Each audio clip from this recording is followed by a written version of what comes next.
a partir do versículo de número 11. Evangelho segundo escreveu Lucas.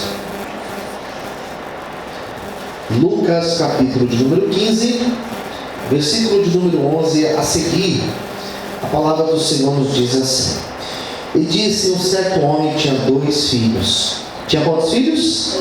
2 filhos. O mais moço deles disse ao pai: Pai, dá-me a parte da fazenda que me pertence. Ele repartiu por eles a fazenda. Poucos dias depois, o filho mais novo, ajuntando tudo, partiu para uma terra longínqua e desperdiçou a sua fazenda, vivendo dissolutamente. Havendo ele gastado tudo, houve naquela terra uma grande fome. Começou a padecer necessidades. E chegou-se a um dos cidadãos daquela terra, o qual mandou para os seus campos apacentar porcos. E desejava encher o seu estômago com as bolotas que os porcos comiam, e ninguém lhe dava nada. Caindo em si, disse: Quantos trabalhadores de meu pai têm abundância de pão, e eu aqui pereço de fome?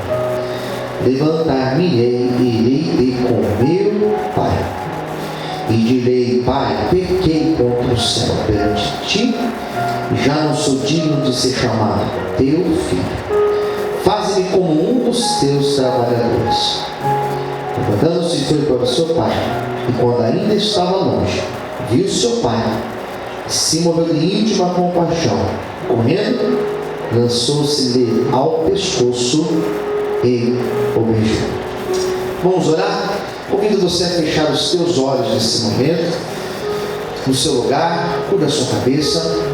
Senhor, fale conosco nesta manhã. Esta é a hora da tua palavra ser ministrada. Revela as nossas vidas, o teu querer, Senhor, a tua vontade. Que nada nos impeça de sermos ministrados por ti na manhã de domingo, porque eu oro e já te agradeço. Em nome de Jesus. Amém. Quantos podem aplaudir o nome de Jesus? Lucas, capítulo de número 15. São 3 parábolas. Quantas parábolas eu disse? 3 parábolas. E são 3 palavras de relato único. 3 parábolas que não aparecem nos demais evangelhos, nem nos sinóticos, nem no evangelho de João. Quais são essas 3 parábolas? São as 3 parábolas que Jesus fala de coisas que se perderam, de coisas perdidas. A primeira parábola, ela está no capítulo 15, e ela vai do versículo 1 até o versículo de número 7. Essa primeira parábola fala de uma ovelha perdida, uma ovelha que se perdeu. A segunda parábola é a mais curta, a do meio é a mais curta. A do meio fala, do versículo 8 ao versículo 10, de uma mulher que tinha 10 moedas, tinha 10 dracmas, e ela perdeu uma dracma. Perdeu dentro da sua própria casa uma dracma. Depois a Bíblia mostra ela encontrando essa dracma. E a terceira e última parábola, que é a parábola que eu vou falar para vocês hoje, ela se chama a parábola do filho pródigo.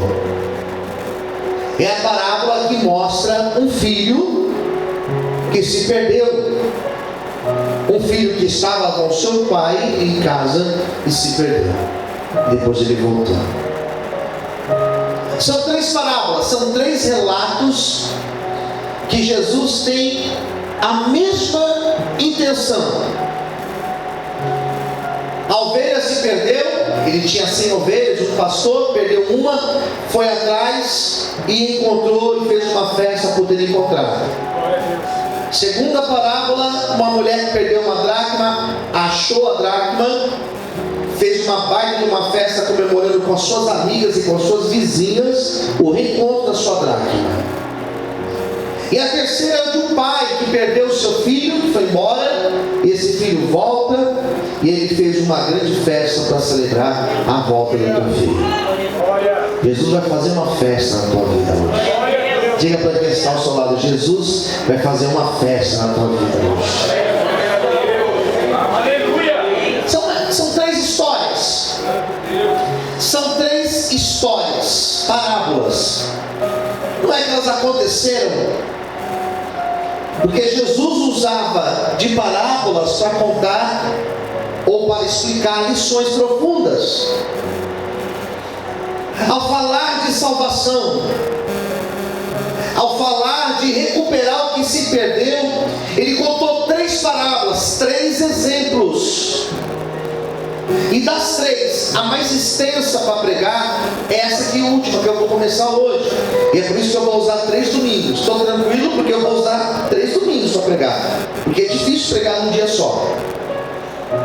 A história diz o seguinte: existe um homem, não fala idade, não fala se era casado ou se a esposa estava viva ou não estava mais viva. A Bíblia fala que tinha um homem, e na parábola ele é chamado de pai. Ele é o pai da história. Posso ver, amém, queridos? Tinha 2 filhos. 2 filhos. 2 filhos diferentes. Não sei se você tem irmão, né? Irmã, ou filhos.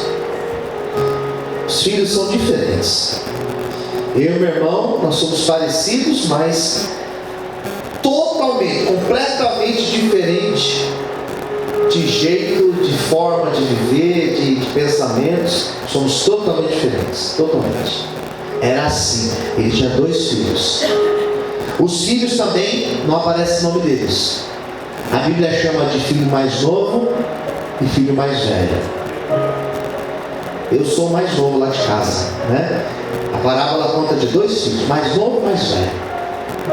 O mais novo chegou para o pai um dia, falou: pai, quero te pedir algo. Quero que o Senhor me dê a minha parte da herança, minha parte dessa fazenda aqui. Herança, ela tem que ser repartida depois que o pai morre, depois do óbito. O pai estava vivo. O pai estava vivo, ele já queria a parte dele. Já começou errado. Porque tudo aquilo que você quer fora do tempo vai trazer problema para a tua vida. Tudo que você quer antes do tempo de Deus vai trazer problemas na tua vida. Por isso não adianta pressa, não adianta você querer apressar as coisas de Deus para elas acontecerem na tua vida. Não adianta ansiedade, não adianta você se precipitar, não adianta você tomar atitudes no impulso, porque aquilo que é de Deus e você quer trazer antes do tempo, ao invés de ser bênção na tua vida, vai trazer problemas na tua vida. Primeiro conselho: espere o tempo de Deus na tua vida. Vamos falar isso? Olha alguém perto de você e diga: espere o tempo de Deus. Eu tenho uma promessa que vai fazer isso e aquilo na minha vida. Espere acontecer na tua vida. Não é você ser passivo, cruzar os braços, não é você ser acomodado numa situação, numa zona de conforto. É você esperar o tempo de Deus na sua vida. É você ter paciência. Em alguns momentos você vai passar por provações em que você vai ter que esperar, você vai ter que ter paciência. Por isso, espere e tenha paciência, e na hora certa, o que é de Deus, faz assim com as suas mãos, o que é de Deus chegará nas suas mãos, e Ele vai entregar nas suas mãos no tempo dele. Amém? Você pode glorificar e exaltar a Deus por isso. Aleluia. Mas esse filho mais novo, como muito ansioso, como muito precipitado que ele era, eu quis pegar antes, quero minha parte antes. Hoje eu não vou falar do pai e também não vou falar do filho mais velho. Mas o pai não entrou em debate. O pai não debateu. O pai não forçou a situação. Esse pai aqui representa Deus. Aleluia. Ele não entrou em questionamento. Porque o pai poderia falar: não estou vivo ainda. Como que seria parte de herança? Eu estou vivo. Você não está me vendo vivo?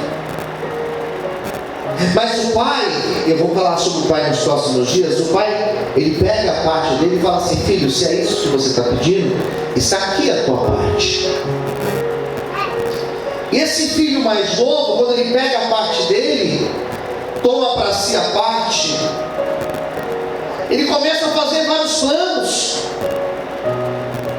Ele começa a pensar em várias possibilidades. É igual quando você tem um dinheiro para receber. Eu vou comprar um carro, eu vou dar entrada numa casa, eu vou comprar tal coisa que eu estou precisando, eu vou comprar uma geladeira nova, eu vou comprar um não sei o quê. Sabe quando você começa a fazer vários planos? Esse jovem, quando ele pega a sua parte da herança, ele começa a fazer vários planos. Só que os planos dele, Deus não fazia parte dos planos dele. Você quer ver quando você está fora da direção de Deus? Quando você começa a fazer planos e Deus não faz parte dos seus planos, é sinal que você está indo para fora da vontade de Deus. Posso ouvir amém, queridos? Ou se você tem planos e você não consultou a Deus qual é a vontade ou qual é a direção de Deus para esse plano que você fez. Eu conheço pessoas que têm planos, projetos, metas, sonhos. Daí você pergunta: Deus falou com você? E a pessoa fala: não é que Deus falou, é o que eu quero. Eu não sei se você tem essa noção de quando você está na direção de Deus ou quando você está fora da direção de Deus. Porque enquanto você estiver na direção de Deus, olha aqui, enquanto você estiver na direção de Deus, Deus vai te honrar, Deus vai te abençoar, Deus vai te patrocinar, Deus vai te sustentar de pé. Enquanto você estiver na direção de Deus, Deus vai estar te mantendo de pé e te honrando. Por isso, não saia da direção de Deus, não saia da vontade do Senhor, para que a tua vida não comece a caminhar para trás. Você pode aplaudir o Senhor e exaltar a Deus. Aleluia!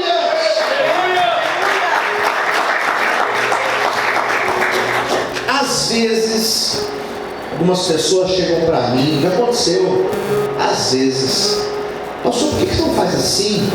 Você não faz dessa outra forma? Ou por que não deixa de fazer isso e fazer aquilo? E a minha resposta, sabe qual é? Essa não foi a direção de Deus. Eu estou fazendo até agora aquilo que Deus está me direcionando. E às vezes até mais difícil, às vezes até mais trabalho, mas eu estou na direção de Deus. E se eu estiver na direção de Deus, olhe para mim, se eu estiver na direção de Deus, é Deus que vai me sustentar. Quem está entendendo, diga amém. Mas esse filho mais novo, diz a Bíblia, que ele pega a parte que ele pegou da herança. Sabe o que ele fez? Ele foi embora. E tem um versículo aqui, eu quero que você novamente pegue a sua Bíblia. Tem um versículo aqui que eu quero ler para vocês novamente, que é o versículo de número 13, que diz assim: poucos dias depois, tem alguém assim? Coloca para mim, por favor, Agatha. O versículo 13 que diz assim: poucos dias depois, o filho mais novo ajuntou tudo. Ele partiu para uma terra, daí tem uma palavrinha aí, ó, uma terra longínqua. Ou seja, essa palavra longínqua, ela é derivada de uma palavra que é a palavra longe. Ele foi para longe. Repita comigo: ele foi para longe. longe. Longe significa que ele se afastou. Não tem crescimento quando você se afasta do Pai. Não existe progresso. Olha para mim. Não existe progresso. Não existe avanço. Não existe prosperidade. Existe barulho. Existe às vezes trabalho. Existe às vezes uma aparente, bem aspas, uma aparente prosperidade, mas não é prosperidade. Longe do Pai, longe da vontade de Deus, longe de onde Deus te fez, onde Ele te colocou, onde Ele te enraizou, não tem como prosperar. Não tem como. Esse filho que foi para longe significa ele saiu da vontade do Pai. Ele foi para longe do Pai. Não tem como Deus prosperar. A Bíblia fala de dois irmãos, Caim e Abel, e a Bíblia fala que esse irmão Caim, ele mata o seu irmão Abel, e quando ele mata o seu irmão, diz a Bíblia que Deus marca ele. Existe uma marca em Caim, porque na história diz que quando alguém matava, ele tinha que pagar com a sua própria vida. Daí tem a expressão olho por olho, dente por dente. Por que olho por olho? Se você tirou o olho da pessoa, o seu olho tem que ser tirado também. Você paga da forma que você fez. Caim matou o seu irmão Abel. Deus não pagou ele com o mesmo mal. Deus colocou uma marca nele.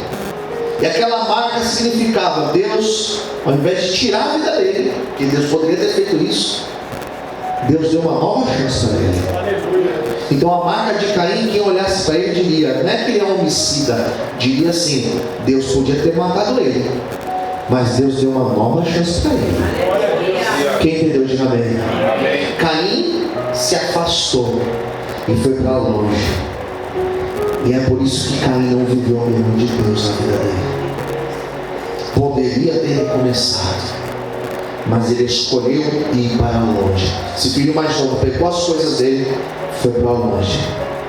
E conforme ele se afastou do seu pai, a sua vida começou a andar para trás. Talvez hoje a tua vida está andando para trás. Talvez hoje você se afastou da vontade, da vontade de Deus, da presença do Senhor. Hoje Deus está te restaurando, te trazendo de volta. E eu quero profetizar que a partir de hoje viveremos um novo tempo de Deus na nossa vida, em nome de Jesus. Quantos podem aplaudir o Senhor e glorificar o nome de Deus? Aleluia! Aplauda o Senhor, querido. E nós aprendemos, olha para cá, nós aprendemos com esse filho mais novo. E nós aprendemos duas coisas: o que devemos fazer, tendo ele como exemplo, e o que nós não devemos fazer. O que nós não devemos fazer, pastor querido?